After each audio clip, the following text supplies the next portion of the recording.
How's it going, lads? Marshall here, and welcome to the second upload of today. It is the PFA Young Player of the Year, Raheem the Dream Sterling. Is it Kareem the Dream Benzema or Raheem I don't care. Today we're going to review Sterling and this 96 rated award winning guard. So lads, if you do enjoy, you know what to do. Bring that hype, smash that like, and let's aim for 1,000 likes. Honestly, on the Van Dijk one this morning, I've got to say thank you. The support on that was incredible. I said this morning, it came out at like 4 p.m, somewhere around that time. Thank you for your support on that video. Thank you so damn much. Honestly, recently the channel hasn't been doing too great, but I'm hoping over team this season and whatnot, it does pick up, and you guys, you can come flooding back to the channel or something like that. But anyways, guys, if you do enjoy this one, smash a like. If you are new to the channel, drop a subscription, turn notifications on.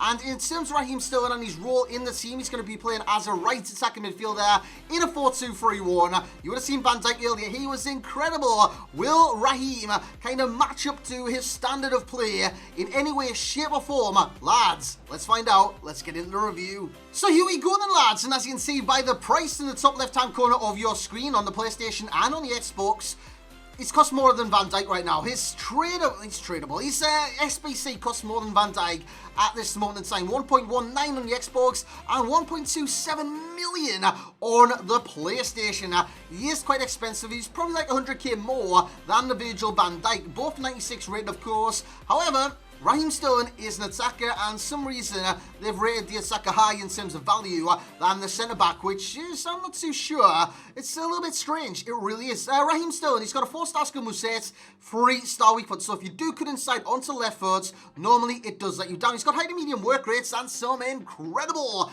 in-game stats. From the pace, this guy is a speed demon. He's got 99 acceleration and 97 sprint speed. In terms of shooting, 99 second position, couple that with a high to medium work rates. Nuts, absolutely nuts in terms of his movements. And of course, if you couple that with a stamina all the way over onto the right hand side of your screen, it is 99. He can run all game long. Hell, he can even go in extra time and just keep running and running and running. You'd never need to sum him off. He's a machine. He's got 98 finishing for a right winger. That is nuts. That's so good. It's +1 because I'm using a finisher chem style to boost up the shooting category. His passing category, it's already good enough for 99 short pass, 91 crossing, and the 91 vision, the 81 curve as well. It's actually not too bad. But I wanted to boost that strength up and the aggression by 5 and by 10 respectively. As you can see, he's very good on the counter-attack. This is Eriksen on the ball. Look at him making that running behind, receiving the ball, just running at pace. And then it's time to cut inside. Nice stop and sit with those 4-star skills. And then a fake shot. And then a nice little step over before putting it in at the far post. That's what he's all about, man. Directness. This guy, you sight on goal or anything like that, just try and dribble all the way to the goal, because it is possible with Raheem Sterling. If you look at his dribbling category, it gives you 99 agility and 99 balance. That's literally exquisite. So good to have 99 and 99. But if you compare that to his previous card, it's also got 99 agility and balance. So that's something you need to keep in the back of your mind as well. He's got 92 reactions, 98 ball control, and 98 dribbling with 85 composure. The composure is kind of on the low side, but I've got to say, his finishing, it doesn't matter about that composure in the slightest. In terms of the rest of his shooting category, he's got 91 shot power, 91 long shots, and 83 volleys. With a finisher chem style, it goes to 99 finishing, 99 shot power, and 99 long shots. What else do you want? That was a beautiful goal there in the background. Taking it past numerous players and placing it underneath the keeper into the back of net as Eriksen plays it forward. And it comes to Raheem Sterling. Raheem Sterling's going to shoot. It's going to come back to him.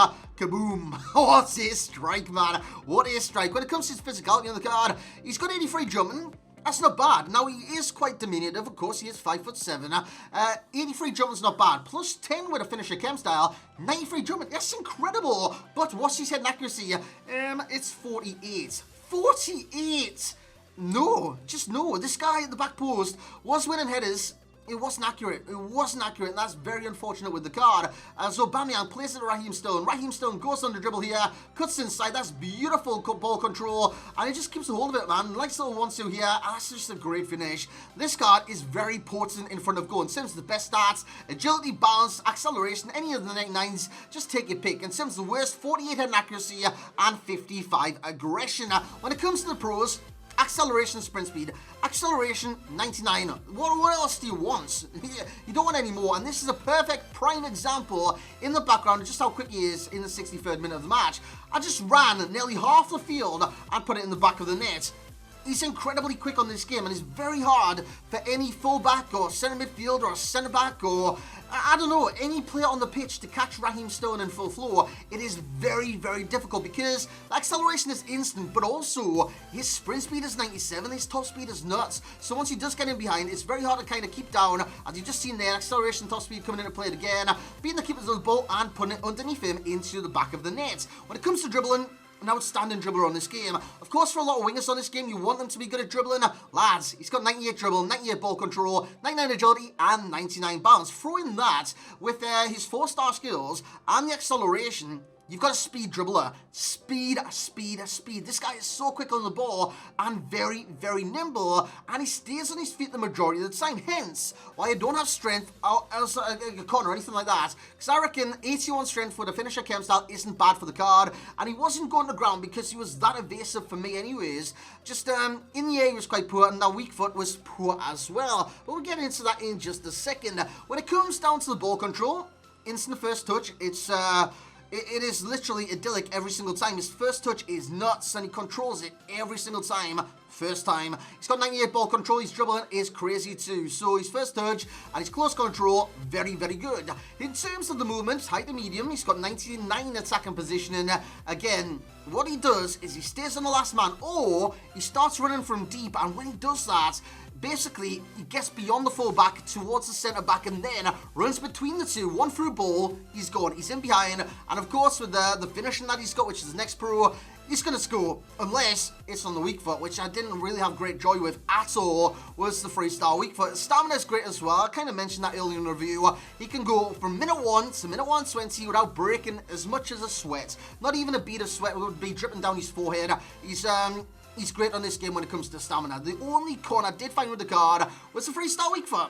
It's not good. It's really not good. And you think of like left wingers that can cut inside onto a stronger like 4-star weak foot or someone like that, or even on their stronger foot. You think of a Gareth Bale cutting inside onto the stronger foot. It's got a great shot across goal, finesse, first time shots, shot to the near post, etc, etc. Or you've got like some Arjen Robben. Unfortunately, Raheem Sterling, he's all right foot. His 3-star weak foot just isn't that great. Now I'm not saying that he's missing a limb or anything like that. He's still great in terms of doing what he does do. It's just the 3-star weak foot limits him into what he can do in potential situations. So when it comes down to the overall rating with young PFA Player of the Year, Raheem Sterling, lads, he impressed me so damn much. Honestly, I can't wait for Team of the Season. I'm getting excited today. I really am, because Team of the Season is one of those where you can test like any kind of cards in this game, any kind of cards you can think of, and with the stat increases of these cards, the Collinses, the Timo Pukkis, the players like that, Virgil van Dijk's, even Raheem Sterling, I'm looking forward to it even more. So Raheem Sterling, for me,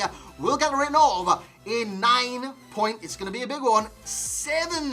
That is an incredible rating. Now, it's not 9.9 like Virgil van Dijk got, but in 9.7 is an incredible rating for me. The main reason it's kind of knocked free off to getting a perfect 10 is his strength isn't that great. It's not fantastic. It's not immaculate. His heading at the back post, of course, isn't good. His inaccuracy is just not there. It's 40 bloody 8. And the 3-star weak foot, it all brings the rating down to a 9.7, but 9.7 is a hell of a rating for myself at this stage in FIFA, and this is possibly the best Raheem Sterling you will get on this game, so just keep that in mind. However, in terms of value for coins, I'm giving a 9.0. You get good packs back, you've got to do 5 SBCs in total. It costs more than Van Dijk, plus, honestly, I reckon that should be lower. Actually, I'm giving him a 9.0 for now, but once his Team of the Season does come out and I do compare price, I reckon he could get lower than that, because his tradable Team of the Season, I'm expecting him to be around 700 to 800k. That's my estimate right now. But yeah, 1.19 million and 1.27 million on the PlayStation is a bit of a stretch for an untradeable card, especially one of Raheem Sterling. It's not going against his like abilities or anything like that. He's an incredible card. It's just I think that's a bit expensive for Raheem Sterling on this game. Enjoyment rating 9.5, fully enjoyable card. His low center of gravity is amazing, and he can take it past any opponent on this game, any opponent with his great evasive dribbling, and he's kind of fleet-footed. He's very light on his feet. He skips past people like he's in a meadow, like picking flowers. He just skips. It's incredible. And of course, he's got his own like stance on this game, his own run style that looks like a little T-Rex or a Velociraptor in full flow. Yes, I like it, man. I like it. In terms of for champs in the starter, he's a starter, boys. He's a starter, definitely a starter, because in my opinion, he's the best right winger in the Premier League and the best English right winger on the game. And I'll get into that in just a second. In terms of the other rating, 8.8 is a great rating. Gets a 1.8 enjoyment, 1.8 ability and effectiveness as well, and a 1.7 in both value and consistency, leading to an overall rating of an 8.8. That's a very good rating right there. In terms of the perfect links for the cards, you've got a couple. Well, you've got more than a couple. You've got Kyle Walker. That's a great example. Otherwise, you've got Phil Foden. Of course, I put Foden in there simply because midfielder linked to right midfielder or cam to right forwards or whatever the hell you want to do. That's a very good link right there. Otherwise, you can go with that foot birthday Kyle Walker and have some fun with that perfect link. In terms of the strong links, you've got Trent, who was there earlier on as well. Trent Alexander-Arnold's a great strong link for this card down the right-hand side of your team. Otherwise, anyone from Manchester City, Kevin De Bruyne, for example, or the English icons, the GOAT, Alan Shearer is the prime example. And of course, the weak links, you've got to go further afield. You can go anyone from the Premier League, of course, that's not English and not at Manchester City, or you can go for Jadon Sancho, which I know that's a bit of a weird one, but you can play Jadon Sancho on like 7chem as a striker or as a centre midfielder in like an RCM position. Yeah, you could do that and get a weak link to Raheem Sterling. Otherwise, there are other links out there like Wayne Rooney. In terms of similar players, I reckon he's quite similar to Mohamed Salah. Now, Salah has a strong left foot and a weak right foot, whereas Sterling has a strong right foot and a weak left foot. So you can kind of compare the two in that sense, but honestly, Salah is the most similar to this card. In terms of pace, I would compare him to Mbappe. Mbappe is comparable in terms of pace. I would say that, and I'm talking about the team year Mbappe. And you guys all know how fast that card is. In terms of key pro, it will be the speed dribble. The key con will be the freestyle week. For the best chem style will be finisher. That's just what I used on the card. It takes him to 97, right wing, left wing, 96, around the field, and Deadeye would possibly be the best. I think it takes him to a 98, so if you do want this card, and you want to try him out to his max rating per position, Deadeye is probably going to give you that. In terms of the rating per position within the Premier League that I give and rank amongst the other ones, Sterling comes in number 1, Son at number 2, Aubameyang comes in number 3, Salah himself comes in number 4, and One to Watch Morris at number 5. And in terms of the English nationality and that position, Sterling leads the way, followed by Jadon Sancho, the one for the future. And lads, that's where I'm going to end this Young Player of the Year review on the Raheem the Dream Sterling. I hope you have enjoyed the day's reviews, lads. If you have, once again, smash a like on the review. You don't know how much this means to me. You guys mean to me. It's incredible, lads. It really is. I thoroughly enjoyed my YouTube journey, and it's not coming to a stop anytime soon. So smash a like, subscribe to the channel if you're new around here. Team of the season is right around the corner. Make sure you subscribe for that. And lads, I will catch you all next time.